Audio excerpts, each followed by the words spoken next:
जननीं शारदां देवीं रामकृष्णं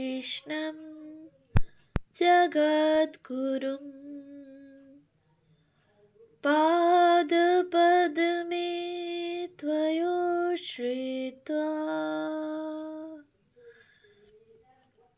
प्रणमामि মুহুর্মুহু।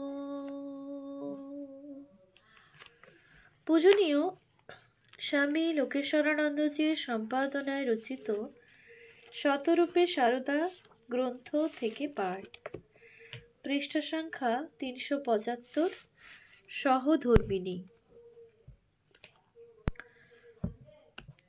ঠাকুরের অপ্রকট হওয়ার পর প্রায় 34 বৎসর কাল শ্রীমা মর্তধামে ছিলেন। জীবোদ্ধারের যৌথ দায়িত্ব পালন করবার উদ্দেশ্যেই তাদের যুগল লীলা বিগ্রহ ধারণ। তাই স্বামীর অর্পিত এই মহাদায় উদ্ধার করে তবেই শ্রীমায়ের ছুটি।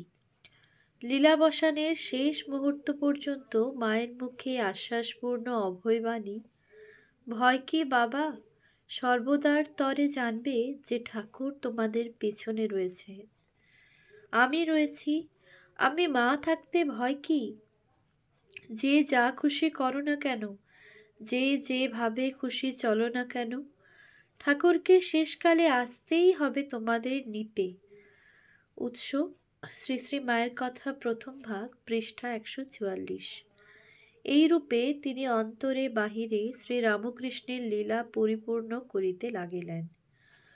বহু নরনারীর হৃদয় মন্দিরে শ্রী ভগবানের আসন সুপ্রতিষ্ঠিত করিয়া স্বীয় সরলতা ও স্বভাব শক্তির দ্বারা তাহাদের হৃদয়ে শান্তির বাড়ি সিঞ্চন করিয়া, ভক্তি পুষ্প প্রস্ফুটিত করিয়া, জীব কল্যাণরূপ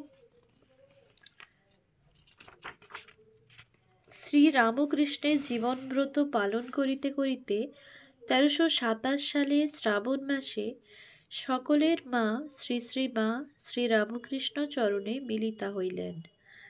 উৎস মাতৃ সান্নিধ্যে স্বামী ঈশানানন্দ, উদ্বোধন কার্যালয়, কলিকাতা, তৃতীয় সংস্করণ, 1381, পৃষ্ঠা 19-20। শ্রী শ্রী সারদা দেবী শ্রী রামকৃষ্ণের সহধর্মিণী, বিবাহসূত্রে তো বটেই, আরও বেশি করে এই অর্থে যে তাদের উভয়ের জীবনাদর্শ একই উদ্দেশ্যে তাদের আগমন। ধর্ম মানে যে ত্যাগ, বৈরাগ্য, সত্য, সংযম, পবিত্রতা ও ঈশ্বর অনুরাগ, ধর্মের অনুশীলনই যে সচ্চিদানন্দ লাভের উপায় এবং সচ্চিদানন্দ লাভই যে জীবনের একমাত্র উদ্দেশ্য, এই সত্য তারা উভয়েই তাদের জীবনে প্রতিফলিত করেছেন এবং উপদেশ দিয়ে ভোগলিপ্সু জীবকে তার স্বরূপ সম্বন্ধে সচেতন করে দিয়ে গেছেন। শ্রী রামকৃষ্ণ যদি হন কল্পতরু, শ্রী মা তার প্রসারিত শাখা। সন্তান সন্ততির মধ্য দিয়ে যেমন বংশের ধারা বয়ে চলে এক পুরুষ থেকে অন্য পুরুষে, ঠাকুর ও শ্রী মায়ের যুগ্ম কল্যাণেষণাও তেমনি তাদের দিব্য সন্তানদের মধ্য দিয়ে আজও প্রবাহিত হয়ে চলেছে। স্বরূপত তাদের দুজনের মধ্যে কোনো ভেদ নেই। যুগধর্ম স্থাপনের নিগূঢ় উদ্দেশ্যেই তাদের এই দ্বৈত লীলার অভিনয়। ঠাকুরেরই উপমা দিয়ে বলা যায়, একই জলকে লাঠি দিয়ে দুভাগ করলে যেমন পৃথক দেখায়, তারাও তেমনি দুটি আপাত ভিন্ন আধারে একই সত্তার প্রকাশ। ঠাকুর যদি ব্রহ্ম হন, তবে শ্রীমা তাঁর শক্তি, তিনি নিত্য, ইনি তাঁর লীলা। স্বামী শারদানন্দের ভাষায়, যথাগ্নের দাহিকা শক্তি রামকৃষ্ণে স্থিতা হিয়া। উৎস স্বামী শারদানন্দ, ব্রহ্মচারী প্রকাশচন্দ্র, বসুমতী সাহিত্য মন্দির, কলিকাতা, 1936, পৃষ্ঠা 203। বিশ্ববিজয়ী বিবেকানন্দ জীবনের সকল অবস্থাতেই সশক্তিক শ্রী রামকৃষ্ণের কৃপা ভিখারী ছিলেন। দাস তোমা দোহাকার সশক্তিক নমি তব পদে। উৎস স্বামীজির বাণী ও রচনা, ষষ্ঠ খণ্ড, উদ্বোধন কার্যালয়, কলিকাতা, চতুর্থ সংস্করণ, 1383, পৃষ্ঠা 272। ঠাকুরের অন্যান্য সন্তানরাও শ্রী মাকে ঠাকুরের সঙ্গে অভেদ জ্ঞান করতেন। পুঁথি রচয়িতা এই অভিন্ন তত্ত্ব উপস্থিত করেছেন অপূর্ব ভাষায়। শ্রীপ্রভু লীলার স্বামী সঙ্গে মাতা ঠাকুরানী, সনাতনী সৃষ্টি রাধার বিভিন্ন মাত্র ভৌতিকে, এক আত্মা আধ্যাত্মিকে, অভ্যন্তরে দোহে একাকার। উৎস শ্রী শ্রী রামকৃষ্ণ পুঁথি, পৃষ্ঠা 181। এই চিরন্তন প্রকৃতি পুরুষ রামকৃষ্ণ সারদারূপে জীবকে শিবজ্ঞান দান করার জন্য দ্বিধা বিভক্ত হয়ে লীলা বিগ্রহ ধারণ করেছিলেন। নবযুগের এই হরগৌরীর অর্ধনারীশ্বর উপস্থিতি সকল ভক্ত হৃদয়েই চিরভাস্বর। উপলব্ধির আলোকেই তা দেখা যায়। জ্ঞানদায়িনী স্বামী প্রজ্ঞানানন্দ। 1। বর্তমান যুগে শ্রী রামকৃষ্ণ ও শ্রী শ্রী মা সারদার জীবন চরিত্র মহিমাময় ও বিশেষ তাৎপর্যপূর্ণ। নিত্যে ও লীলায়, নির্গুণে ও সগুণে, আবার নির্গুণ সগুণের অতীত অবস্থায় যুগপৎ অবস্থান করে ধর্ম সাধনা ও ধর্মানুভূতির জগতে শ্রী রামকৃষ্ণদেব ও শ্রী মা সারদা দেবী অনন্য সাধারণ এক আদর্শের প্রতিষ্ঠা করেছেন, যা শুধু ভারতে নয়, বিশ্বের ইতিহাসে এক গৌরবময় ও বিস্ময়কর ঘটনা। ভাবমুখে ও সঙ্গে সঙ্গে আপনার ব্রহ্মস্বরূপতায় অধিষ্ঠিত থেকে শ্রী রামকৃষ্ণদেব সমগ্র বিশ্ববাসীকে অভিনব জীবন সিদ্ধির মন্ত্রে অভিষিক্ত করেছেন এবং সঙ্গে সঙ্গে বিশ্ব কল্যাণ কর্মে সাহায্য করার জন্য ওই একই আদর্শে অনুপ্রাণিত ও গঠিত করেছিলেন তার দিব্য সহচরিণী বিশ্বরূপিণী শ্রী শ্রী সারদা দেবীকে। অসাধারণ চরিত্রময়ী ছিলেন শ্রী শ্রী মা সারদা, তাই স্বর্গের দেবী প্রতিমা হয়েও মর্তে এসেছিলেন তিনি লীলার জন্য নিজের দিব্য রূপকে সাধারণ লোকলোচনের অন্তরালে রেখে। স্বামী গম্ভীরানন্দ মহারাজ এই প্রসঙ্গে লিখেছেন, শ্রী মায়ের জীবনে আমরা দেবীর এই অবতরণ ধারারই চরম পরিণতি দেখিতে পাই।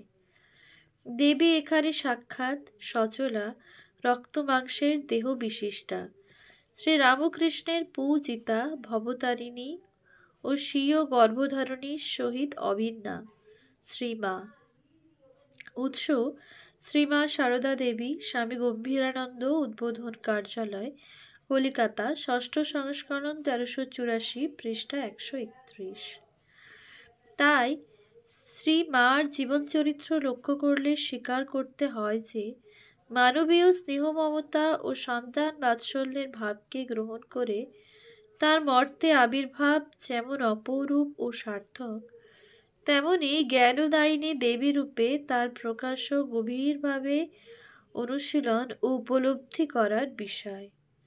স্বর্গ ও মর্তের, ভূমা ও ভূমির ব্যবধানকে দূর করে চির আনন্দময়ী শ্রী শ্রী মা বিশ্বের সকল মানুষেরই জীবন ভাবনার ও শান্তি কামনার পথকে উদার ও স্বচ্ছন্দ করেছিলেন। তাই তিনি একাধারে জ্ঞানদায়িনী দেবী ও স্নেহময়ী জননী। শ্রী রামকৃষ্ণদেব শ্রী শ্রী মাকে ঠিক সেভাবেই গড়ে তুলেছিলেন।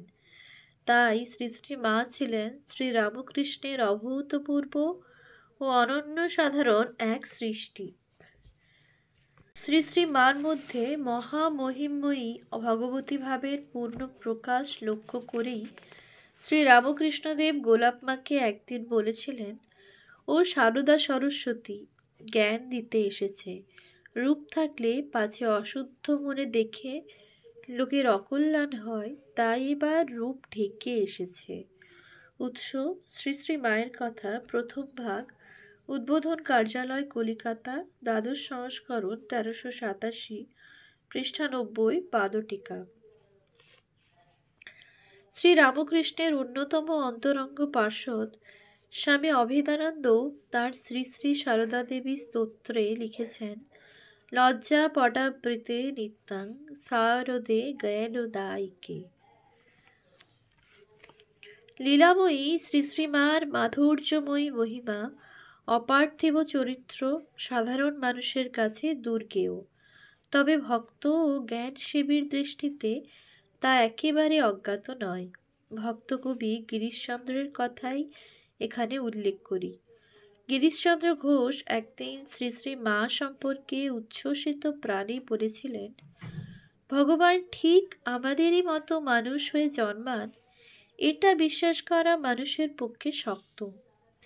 তোমরা কি ভাবতে পারো যে তোমাদের সামনে পল্লীবালার বেশে জগদম্বা দাঁড়িয়ে আছেন? তোমরা কি কল্পনা করতে পারো যে মহামায়ী সাধারণ স্ত্রীলোকের মতো ঘরকন্যা ও আর সব রকম কাজকর্ম করছেন, অথচ তিনিই জগজ্জননী মহামায়া মহাশক্তি, সর্বজীবের মুক্তির জন্য এবং মাতৃত্বের আদর্শ স্থাপনের জন্য আবির্ভূত হয়েছেন। উৎস শ্রী মা সারদা দেবী, পৃষ্ঠা 240। স্বামী প্রেমানন্দ, স্বামী বিবেকানন্দ এবং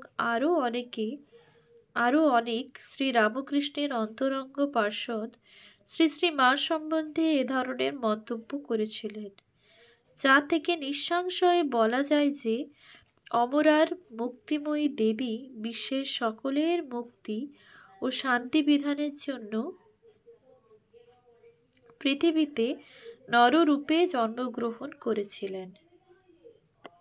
শ্রী শ্রী মা সারদা শুধুই জ্ঞানের প্রতিমূর্তি ছিলেন না, তার মধ্যে একাধারে জ্ঞান, ইচ্ছা ও ক্রিয়ার সঙ্গে সঙ্গে প্রেমের রসোজ্জ্বল রূপের পূর্ণ প্রকাশ ছিল।